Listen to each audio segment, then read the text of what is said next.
Madame la Présidente. Alors, à mon tour, je souhaiterais adresser mes plus sincères remerciements aux organisateurs de ce colloque qui m'ont permis de travailler sur les conclusions d'avis sur la décision Pelletier. Alors, j'avais prévu une transition, effectivement, entre l'arrêt Blanco et la décision Pelletier. Alors, on va les joindre à nouveau. L'arrêt Blanco appelait l'arrêt Pelletier, la formule n'est pas de moi, mais de Jacques Théry, qui à l'époque était auditeur du Conseil d'État. Ce qui est certain, et je prends position, mais je commence à avoir des doutes après avoir écouté les deux premières interventions, c'est que David fut, pour moi, le catalyseur quand même de cette chaîne jurisprudentielle, une sorte de trait d'union entre deux décisions dont il fut un des maîtres d'œuvre. Alors pourquoi l'arrêt Pelletier était appelé par l'arrêt Blanco? Parce qu'une fois affirmée la responsabilité de l'État dans la décision Blanco, la question de l'imputabilité du dommage à l'administration ou à ses agents devait immanquablement être résolue, bien sûr, à son tour. Puisque, on le sait, la plupart des dommages trouvent leur origine, pas tous, mais la majorité des dommages trouvent leur origine dans des agissements ou dans des actes d'agents publics. Et c'était précisément le cas dans l'affaire Pelletier. Alors, M. Antonin Pelletier était le propriétaire, je reviens très brièvement sur les faits, d'un journal, le journal Le Devoir, qu'il avait fondé à la fin de l'année 1872, et il décida de faire paraître le premier numéro au mois de janvier 1873 à Creil, mais il n'avait pas obtenu l'autorisation militaire qui était requise dès lors que l'état de siège avait été proclamé dans le département de l'Oise depuis 1866. Le général Paul de Ladmirault, qui était le commandant de la première division militaire, ordonna alors la saisie du journal, qui eut lieu en gare de Creil, sous la responsabilité d'un commissaire de police dénommé Ledo. Pelletier assigna ses deux fonctionnaires, ainsi que le préfet de l'Oise, devant le tribunal de Senlis, afin qu'il déclare illégal l'ordre de saisie, qu'il ordonne la restitution de tous les exemplaires confisqués et condamne enfin solidairement les trois fonctionnaires pour le préjudice subi. On le voit, Pelletier fit le choix ici de poursuivre non pas l'État, mais ses agents directement devant l'autorité judiciaire. Or, on le sait, les fonctionnaires ne sont bien sûr pas des individus comme les autres, et parmi les nombreux textes qui, depuis la Révolution, visèrent à leur apporter une protection particulière, il en est bien sûr un qui émerge par sa force symbolique, c'est le fameux article 75 de la Constitution du 22 Frimaire en 8, qui fut par la suite maintenu sous forme de loi ordinaire jusqu'en 1870. Et en vertu de ce texte, toute assignation d'un agent du gouvernement devant les tribunaux judiciaires pour des faits relatifs à l'exercice de ses fonctions devait être préalablement autorisé par le Conseil d'État. En pratique, ce système, auquel on a donné le nom du système de la garantie des fonctionnaires, fit parfois l'objet d'applications abusives, car exagérément protectrices des agents publics. Le dispositif dans son ensemble fut alors combattu assez âprement, notamment dans les rangs des libéraux de l'époque, mais pas seulement. La défaite de Sedan, la chute du Second Empire, la proclamation de la République au début du mois de septembre 1870 vont entraîner une conséquence aussi immédiate qu'inattendue pour notre sujet, c'est l'abrogation par le décret du 19 septembre 1870 de l'article 75 de la Constitution de l'an 8. Le but du gouvernement de la défense nationale, dont ce fut l'un des premiers textes, était très clairement de lever toutes les entraves aux poursuites engagées par des citoyens contre des agents de l'administration. Et cette interprétation libérale du texte fut validée d'une part en 1871 par la commission provisoire chargée de remplacer le Conseil d'État, puis par la Cour de cassation en 1872. On va y revenir. Ainsi compris et appliqué, ce texte de 1870 enfreignait ouvertement le principe de la séparation des pouvoirs. Et la situation devint très vite problématique. En effet, les poursuites contre les agents se multiplièrent devant les tribunaux judiciaires, conduisant ce dernier à apprécier ou à trancher des litiges qui touchaient de près aux actes de puissance publique. Et le procès intenté par Antonin Pelletier va offrir au gouvernement, au travers de son représentant, l'occasion de soumettre au tribunal des conflits, qui venait d'être nouvellement créé, ce problème de compétence. Le tribunal de Senlis, devant lequel les 3 fonctionnaires avaient été assignés, rejeta le déclinatoire de compétences que lui avait présenté le préfet de l'Oise. Préfet de l'Oise qui éleva donc le conflit, le tribunal des conflits fut saisi. Et on en vient à Edmond David. Edmond David fut désigné du commissaire du gouvernement et dut rédiger ses conclusions en un temps extrêmement bref. En effet, j'ai pu accéder au dossier de l'affaire. Il se vit notifier le rapport du conseiller rapporteur Mercier, je vais y revenir, le 12 juillet 1873, rapport qui n'était d'ailleurs pas accompagné du projet de décision, et l'audience fut programmée le 26 juillet. Donc il eut moins de 15 jours pour rédiger ses conclusions. Ces conclusions furent publiées au recueil Le Bon à l'époque et ce qu'on appelle aujourd'hui le recueil Dalloz, et elles ont été récemment, comme les conclusions qu'on vient d'évoquer, reproduites à l'occasion de la parution de l'ouvrage, Les grandes conclusions de la jurisprudence administrative. S'agissant de leur structuration, ces conclusions n'appellent que de brèves observations. Je rejoins les commentaires qui ont pu être faits par mes prédécesseurs ici. Je ne sais pas si ce sont des conclusions autoritaires, pour reprendre les mots de Romieu. En tout cas, ce sont des conclusions efficaces. C'est vrai qu'elles sont assez succinctes. Rappel des faits, de la procédure, des conclusions au fond du demandeur. Et dès le 5e paragraphe, David en vient à ce qu'il dénomme la question principale qui domine tout le procès, à savoir la question de l'autorité judiciaire pour déclarer illégal et nul l'acte de saisie du journal. Après avoir rappelé l'état de la jurisprudence sur ce point, qui était favorable, on vient de le dire, à la plénitude de compétences de l'autorité judiciaire, il se livra à un véritable travail d'herméneutique juridique du décret du 19 septembre 1870.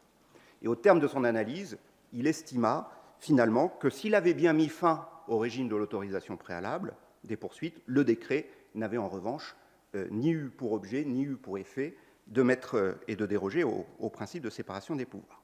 Il proposa donc au tribunal des conflits, qui va le suivre dans sa démonstration, de confirmer l'arrêté de conflit du préfet de l'Oise, la juridiction administrative étant seule compétente pour apprécier la légalité de l'acte administratif de saisie. À propos de cette décision, Pelletier, Jean-Claude Mestre, dans sa thèse parue en 1962 sur la responsabilité pécuniaire des agents publics, écrivit qu'elle était à la fois le point d'aboutissement d'une évolution et le point de départ de toute une jurisprudence. Nous partageons ce constat et pensons qu'il est extensible aux conclusions David. Si celle-ci, pour reprendre l'intitulé de ma contribution, se situe à la croisée des questions de compétences et juridictionnelles et de partage des responsabilités, l'apport de ces conclusions sur chacune de ces questions n'est toutefois pas de même nature. Les conclusions David vont venir parachever un raisonnement sur la question de compétences et elles vont contribuer à la naissance d'une distinction en matière de responsabilité administrative. Donc moi, j'ai retenu un plan en 2 parties. Les conclusions David et la compétence de la juridiction administrative, le parachèvement d'un raisonnement. Alors en juillet 1873, David a eu l'opportunité, alors je n'ai pas trouvé d'informations sur, mais peut-être que vous pourrez nous éclairer, sur les conditions de désignation des commissaires du gouvernement, mais il a eu l'opportunité de parfaire le raisonnement qu'il avait bâti quelques mois plus tôt dans sa décision, dans ses conclusions sur la décision Blanco. Alors, l'analyse que je fais des conclusions, c'est que je considère qu'elles sont, pour le coup, c'est peut-être un élément de différenciation avec les 2 hypothèses précédentes. Il y a ce que j'ai appelé une puissance du raisonnement, là pour le coup, une audace conservatrice, en quelque sorte, mais un réel déficit de reconnaissance. La puissance du raisonnement. Alors, en quelques pages seulement, elles sont très brèves, je l'ai dit, David réussit le tour de force d'offrir une contre-interprétation du décret d'abrogation de 1870. Là, pour le coup, on ne se situe pas dans le prolongement de jurisprudence antérieure. David rappela d'emblée que le jugement du tribunal de Senlis, qui rejetait le déclinatoire de compétences, je le cite, empruntait une autorité considérable à un arrêt de la Chambre des requêtes en date du 3 juin 1872. David faisait ici référence à la décision générale Meyer de la Cour de cassation, qui avait reconnu que le décret d'abrogation de 1870 attribuait compétence au juge judiciaire pour statuer sur les actions indemnitaires dirigées contre les agents et permettait au juge judiciaire, dans ce cadre-là, de statuer sur la légalité des actes administratifs ou bien de trancher des questions relatives à leur interprétation. Bien que parfaitement assumé par la Cour de cassation, il faut relire ici les conclusions de l'avocat général Reverchon, ce que David appelle cette doctrine absolue de la Cour de cassation aboutissait à ce qu'il qualifia d'anéantissement du principe de séparation. Et loin de considérer cette interprétation comme inéluctable, on retrouve là le travail d'herméneutique, David rechercha, je le cite, si elle résultait soit expressément, soit virtuellement du décret de 1870. Et c'est à partir de cette remise en question des conséquences du décret que David va déployer son raisonnement alternatif avec force conviction et autorité. David débuta son entreprise d'exégèse par un rappel de la lettre du décret 1870. Il cita in extenso les dispositions de l'article 1er du décret d'abrogation et dressa la liste de toutes les dispositions législatives qui étaient emportées par l'abrogation, pour en conclure qu'à aucun moment la garantie constitutionnelle, c'est ainsi qu'il la nomme, de la séparation des pouvoirs n'avait été atteinte. Il rechercha dans un second temps si l'interprétation du texte donné par la Cour de cassation n'en était pas au moins la conséquence naturelle et nécessaire. Et c'est à cette occasion-là que David va activer le cœur de sa démonstration en distinguant deux garanties. La première, que constitue le régime d'autorisation des poursuites, est, dit David, personnelle aux fonctionnaires publics. Et elle s'analyse comme une simple règle de procédure. La seconde, la garantie réelle, qui découle du principe de séparation des pouvoirs, est une règle de compétence. Et pour David, le décret de 1870, s'il a abrogé la première garantie de procédure personnelle, il a laissé intacte la seconde. Toute autre conclusion serait, selon lui, inadmissible, car elle conduirait à admettre que l'autorité judiciaire puisse examiner la légalité d'actes administratifs, ce que la garantie réelle lui interdit justement de faire. Or, conclut David, cette conséquence paraît repoussée non seulement par le texte, mais encore par l'esprit du décret de 1870. Alors, si le schéma de pensée de David est assez inédit, et encore, j'en suis pas certain, il y aura peut-être un élément de discussion dans son expression, il n'est pas exclu que son cheminement intellectuel ait été aiguillé par quelques repères. Il existe tout d'abord une filiation évidente entre ses conclusions sur Pelletier et ses conclusions sur Blanco. Maxime Charité l'a bien rappelé tout à l'heure, David dote le principe de séparation des pouvoirs d'une autorité absolue. Il mobilise à nouveau ce principe, c'est pas nouveau, mais il le mobilise dans l'affaire Pelletier en tirant des conséquences encore plus immédiates s'agissant d'un contentieux qui mettait en cause la légalité d'actes administratifs. Alors s'il a d'abord puisé dans son inspiration dans ses propres convictions, est-ce que des influences extérieures ont pu conforter ces convictions? Une chose est certaine, hormis une allusion à l'éminent avocat général, c'est ainsi qu'il le nomme, de l'affaire Meyer, Émile Reverchon, mais qu'il ne nomme pas, ces conclusions ne comportent absolument aucune référence à la doctrine académique et organique. Donc, on se situe là sur le terrain de la conjecture. Alors, la professeure Maryse de Guergue, dans sa thèse « Jurisprudence et doctrine dans l'élaboration du droit de la responsabilité », s'est livrée à cet exercice. Et elle émet l'hypothèse que c'est un auteur privatiste, Casalins, qui a probablement, je la cite, constitué la première source d'inspiration du commissaire du gouvernement David en 1873. Elle affirme en effet que David n'a fait que reprendre à son compte la distinction opérée par Cormenin et explicitée par Casalins entre la garantie réelle et la garantie personnelle, mais sans citer l'un et l'autre. Son apport, nous dit-elle, fut toutefois de combiner cette distinction avec celle entre les actes administratifs et les faits relatifs aux fonctions. Alors, la doctrine organique n'est pas davantage citée par David, qui ne mentionne à aucun moment de ses conclusions celle contraire qu'avait rendue Laferrière sur les arrêts de la commission provisoire du 7 mai 1871, et qui donnait la même interprétation du décret d'abrogation que la Cour de cassation un an plus tard. Alors, bien que non publiées, là je me suis référé à votre ouvrage, Madame la Présidente, ces conclusions Laferrière semblent avoir bâti un raisonnement très proche de celui de David. Mais il faudrait que j'accède peut-être au texte même des conclusions pour en avoir la certitude. Quelles qu'aient été leurs influences réelles ou supposées, les conclusions de David ont su susciter l'adhésion, ça c'est un fait, du tribunal des conflits d'abord et de l'ensemble des juridictions. Donc le rapport au droit positif apparaît en cela déterminant. En revanche, on peut s'étonner de la faible résonance qui fut celle de ces conclusions. Le déficit de reconnaissance. Alors, les conclusions de David sur la décision Pelletier ne vont pas accéder à la notoriété qu'elles auraient peut-être méritée. C'est un jugement de valeur. Si l'importance de la décision de juillet 1873 est unanimement reconnue, qu'il s'agisse de l'approuver ou de la critiquer d'ailleurs, la solution qu'elle contient n'a été que très peu mise au crédit ou au débit du commissaire du gouvernement, David. Alors, il y a évidemment des silences plus significatifs ou plus troublants que d'autres, et celui de Laferrière est peut-être pour moi le plus énigmatique. Il évoque dès la première édition de son traité, Édouard Laferrière, l'importance de cette décision, je le cite, Pelletier, sa haute portée doctrinale et le renom juridique de son rapporteur. Il s'agissait, je l'ai cité tout à l'heure, de Georges-Louis Mercier, qui était alors président de la Chambre civile de cassation, de la Cour de cassation, dont il allait devenir plus tard président.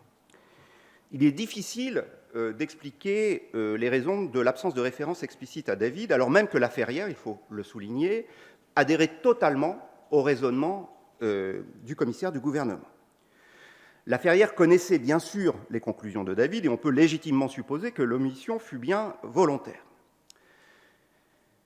Au moment où parut la première édition du traité, David avait déjà été écarté du Conseil d'État, ce qui peut expliquer les réticences de Laferrière à le citer. En outre, on sait que David n'avait pas non plus fait mention des conclusions contraires de Laferrière de 1871, qu'il ne pouvait pas non plus ignorer. Le silence de l'un a peut-être entraîné le silence de l'autre, mais je n'en sais fichtrement rien du tout. D'une façon plus générale, tout de même, Henri Dupéroux, dans une thèse parue en 1922, s'étonna, je le cite, que le caractère définitif des magistrales conclusions David ne se soit pas imposé de prime abord à l'opinion des juristes contemporains. Et force de constater, donc j'ai balayé, que ce manque d'intérêt de la doctrine académique pour les conclusions David, s'agissant de l'affaire Pelletier, s'est confirmé sur un temps long. Parmi les ouvrages de droit administratif actuels, les références à David sont soit absentes, soit purement formelles. Alors on retrouve tout de même, il y a peut-être d'autres exemples, mais on retrouve tout de même un verbatim qui est tiré des conclusions dans les grands arrêts. Alors cette faible audience des conclusions d'Edmond David n'ôte rien pour autant à leur grandeur. David, c'est ma conviction, fut bien faiseur de l'arrêt Pelletier. Alors on m'a toujours dit qu'il fallait dire décision pour le tribunal des conflits. Mon maître Jean-François Lachaume me le disait, je m'en remets à la norme actuelle. Faiseur de l'arrêt Pelletier, comme il le fut de l'arrêt Blanco, selon la formule du regretté professeur Bernard Pactot. Et c'est peut-être une explication à l'effacement du commissaire du gouvernement, et on en revient au débat du début de cette matinée. Il y a des arrêts de principe elliptiques, dont la substance et la portée vont être révélées par les conclusions du commissaire du gouvernement hier, du rapporteur public aujourd'hui.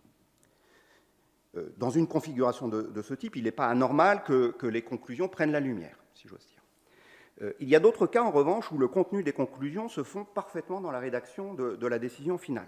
Et on observe une telle symbiose dans l'affaire Pelletier, ce qui a peut-être pu nuire à la visibilité des conclusions David. On évoquait tout à l'heure la comparaison du texte de la décision et des conclusions. Là, hormis quelques petites différences, il y en a, la décision s'approprie quand même les passages majeurs des conclusions. Alors si David reçut peu d'hommages, il essuya à l'inverse quelques critiques, plus ou moins explicites. Et c'est notamment l'interprétation qu'il proposa du décret de 1870, jugée contraire à la volonté de ses auteurs, qui fit l'objet de réactions parfois assez vives. Et le procès en illibéralisme fut porté au sein même du Conseil d'État par le commissaire du gouvernement Léon Blum dans ses conclusions sur l'affaire Lemonnier. Blum reprocha au tribunal des conflits d'être revenu sur l'esprit du décret de 1870, je le cite, et d'avoir essayé de reprendre ce que le décret avait accordé à une exigence déjà ancienne de l'opinion. Alors jamais le commissaire du gouvernement, Blum, ne cite le nom de celui qui avait partagé le même pupitre que lui plusieurs décennies plus tôt. La critique de la décision n'en vise pas moins David par ricochet. Les critiques formulées bien des années plus tard par Marcel Valine seront cette fois directement adressées à David.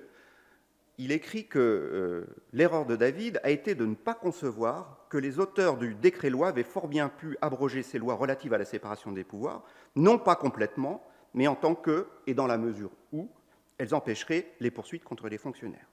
Et Marcel Valine fit également grief à David d'avoir utilisé des arguments qui étaient plutôt d'opportunité que juridiques.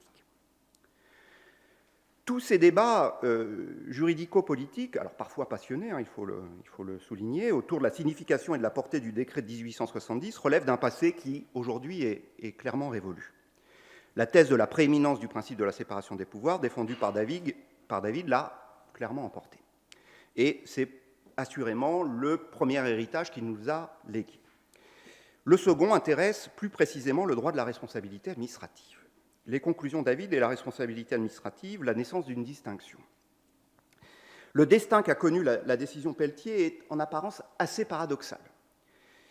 Alors même que les questions de responsabilité y sont très peu présentes, la décision de 1873 doit son entrée au panthéon des grands arrêts au fait qu'elle serait à l'origine de l'incontournable distinction entre la faute de service et la faute personnelle. Alors nous voudrions ici nous attacher à mesurer l'influence qu'aurait joué le commissaire du gouvernement David et à essayer d'évaluer également quel est l'héritage qu'il nous a légué. Le partage des responsabilités par indissociabilité. David, dans ses conclusions, puis le tribunal dans sa décision, se positionne sur une question de compétence juridictionnelle avant d'établir un système de partage des responsabilités. Cela est incontestable et d'ailleurs parfaitement normal. Le tribunal des conflits était ici saisi en sa qualité de juge répartiteur des compétences. Ensuite, la nature du litige à l'origine de l'affaire ne concernait que très secondairement le droit de la responsabilité. Comme le signale David, la demande qui est faite au juge de déclarer illégal l'ordre de saisie est bien, je le reprends, la question principale qui domine tout le procès et qui est préjudicielle aussi bien à la demande en restitution de l'objet saisi que celle des dommages et intérêts. Donc il n'y a pas lieu de s'étonner dans ces conditions que le triptyque traditionnel en matière de responsabilité, fait générateur, préjudicien de causalité, soit totalement absent des conclusions et de la décision. En revanche, la question de l'imputabilité à l'administration ou à ses agents, des conséquences de la faute supposée, l'édiction d'un ordre illégal, était, selon nous, indissociable, et c'est la thèse que je voudrais défendre, de la question de compétence qu'il s'agissait de résoudre. Alors, soutenir cette thèse ne revient nullement à considérer que le système de partage des responsabilités, qui est fondé sur la distinction faute de service, faute personnelle, serait né sous la plume de David ou de celle des juges du tribunal. Ni David, ni la décision ne s'y réfèrent explicitement. David, il faut le rappeler, oppose les actes administratifs proprement dits d'un côté et les faits relatifs aux fonctions de l'autre. La décision, c'est une nuance entre les deux, distingue, elle, l'acte de haute police administrative et le fait personnel de nature à engager la responsabilité. Le passage de cette distinction entre acte administratif, fait personnel, à la distinction faute personnelle, faute de service, va s'effectuer en plusieurs étapes.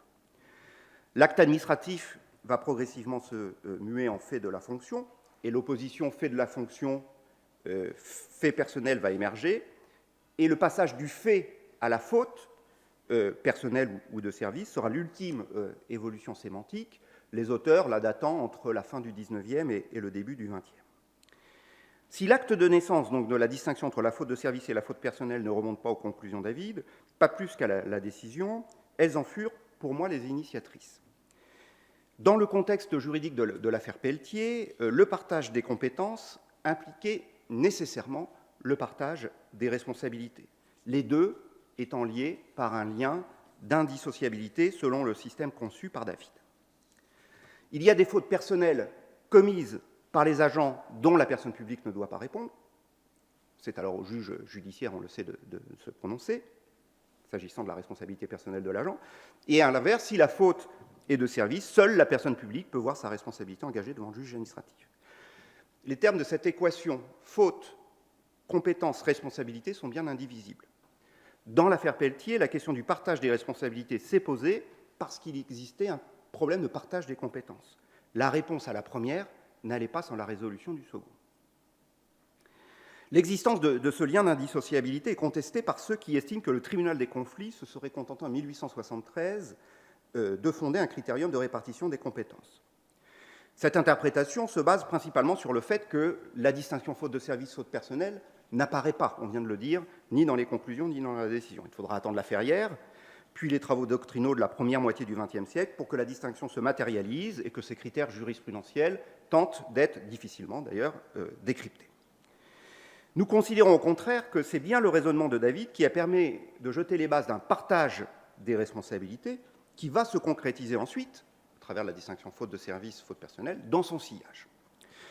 Si l'on adhère à cette idée que la conception moderne du partage des responsabilités entre l'administration et ses agents doit pour beaucoup à David, il est temps d'évaluer l'héritage qu'il nous a laissé, et là je serai beaucoup moins optimiste. Le partage des responsabilités comme héritage perdu. Le système imaginé par David est validé par la décision Pelletier et, comme nous l'avons écrit récemment, vous avez eu la gentillesse de le rappeler, à bout de souffle. En 1873, le tribunal des conflits et son commissaire du gouvernement ont d'abord eu pour but de résoudre une question de compétence juridictionnelle. Le partage des responsabilités n'a été pensé que dans ce cadre. Or, la consolidation de la distinction faute de service, faute personnelle, va conduire à une inversion de l'ordre des priorités, la question du partage des responsabilités devenant centrale avec des conséquences assez insoupçonnées. Et dans le cadre du développement de la responsabilité, on le sait, les considérations tenant à la situation des victimes vont très vite s'avérer déterminantes, ce qui va avoir un effet direct sur le lien d'indissociabilité que j'évoquais tout à l'heure entre les questions de compétence et de responsabilité. Et c'est pour moi la consécration de la théorie du cumul des responsabilités par l'arrêt Époux-Lemonnier de 1918 qui cassa en partie la logique du schéma mis en place par David. En vertu de cette théorie, on le sait, si la faute de service ne peut toujours déboucher que sur la responsabilité de l'administration devant le juge administratif, ça c'est conforme au schéma de David, en revanche, la faute personnelle n'aboutit plus nécessairement à la condamnation de l'agent devant le juge judiciaire. Le commissaire du gouvernement, Léon Blum, théorisa ce qui allait devenir la signature de la jurisprudence jusqu'à nos jours. Parce que nous sommes devenus, écrit-il, un peuple d'administrés, Blum considère que tout administré, dont les droits et intérêts sont lésés, doit pouvoir obtenir réparation. Et pour lui, la responsabilité de la personne publique est prioritaire, celle de l'agent secondaire. En conséquence de quoi, et c'est l'héritage qu'il nous a laissé, la victime d'une faute qui, bien que personnelle, n'est pas détachable du service, les étudiants qui sont là doivent connaître cette jurisprudence, en cas de faute personnelle non détachable du service, on peut rechercher, vous le savez, la responsabilité de l'administration devant le juge administratif. Alors, les mots sont peut-être un peu forts, mais je crois que l'oraison funèbre de la décision Pelletier venait d'être prononcée, mais sans qu'on le sache encore vraiment. C'est la jurisprudence qui va finir par planter les derniers clous dans le cercueil, puisque la théorie du cumul des responsabilités va faire fleurir jusqu'à l'absurde. Le Conseil d'État en fit application pour les fautes personnelles commises en dehors de l'exercice des fonctions, mais dans le cadre ou avec les moyens du service. Bon, jusque-là, soit. Mais surtout, dans ses plus récents développements, et c'est ce qui avait justifié la tribune que nous avons publiée à la JDA, la jurisprudence a fini par autoriser la victime d'une faute commise durant le service à poursuivre l'administration devant le juge administratif, et là je ne résiste pas à la tentation de lire le considérant qu'utilise le Conseil d'État, quand bien même aucune faute ne pourrait-elle être imputée au service, et le préjudice serait-il entièrement imputable à la faute personnelle commise par l'agent, laquelle, par sa gravité, devrait être regardée comme détachable du service. Cette motivation, que nous avons qualifiée d'oxymorique, rompt définitivement avec la logique du système inauguré en 1873. Aujourd'hui, c'est la victime d'un dommage causé par un agent qui choisit qui elle entend poursuivre et devant quel juge. Ce système va clairement à l'encontre des conclusions David, qui estimait inadmissible, ce sont ses mots, qu'une règle de compétence puisse dépendre de la qualité des parties mises en cause. Par ailleurs, nous savons que le choix de la victime se porte le plus souvent sur l'administration et le juge administratif pour d'évidentes raisons de solvabilité. Cela signifie que la distinction entre la faute personnelle et la faute de service n'a pratiquement plus d'effet ni de sens s'agissant de la répartition des compétences juridictionnelles. C'est tout l'essence du raisonnement de David que les jurisprudences du Conseil d'État et du tribunal des conflits ont fini par faire voler en éclats. Le lien partage des compétences, partage des responsabilités n'est pas seulement distendu, il est cassé. Si la compétence administrative est certes préservée, c'est un fait, elle est même renforcée, on peut le dire, ce n'est plus du tout au nom du principe de séparation des pouvoirs, mais bien en raison d'exigences tenant à la protection des victimes. Pour notre part, et j'en terminerai par là, nous pensons que le temps est venu de tirer les conséquences et de renoncer à la distinction entre la faute personnelle et la faute de service dans sa configuration actuelle. Vis-à-vis des victimes, toutes les fautes devraient être qualifiées de fautes administratives, engageant la responsabilité de l'administration devant le juge administratif. Cette présomption ne pourrait être renversée que dans des cas très exceptionnels, c'est-à-dire des fautes purement personnelles, commises en dehors de l'exercice des fonctions et sans aucun lien avec elles. On pense évidemment à l'affaire Potier de 1975, le crime crapuleux en dehors de l'exercice des fonctions. Alors cette proposition, qui n'est pas inédite, elle a déjà été faite dans les années 50 par Prosper Veil notamment, conduirait à redynamiser la jurisprudence Laruelle de 1951 et à redéployer la distinction entre la faute de service et la faute personnelle dans le cadre des relations entre l'administration et ses agents.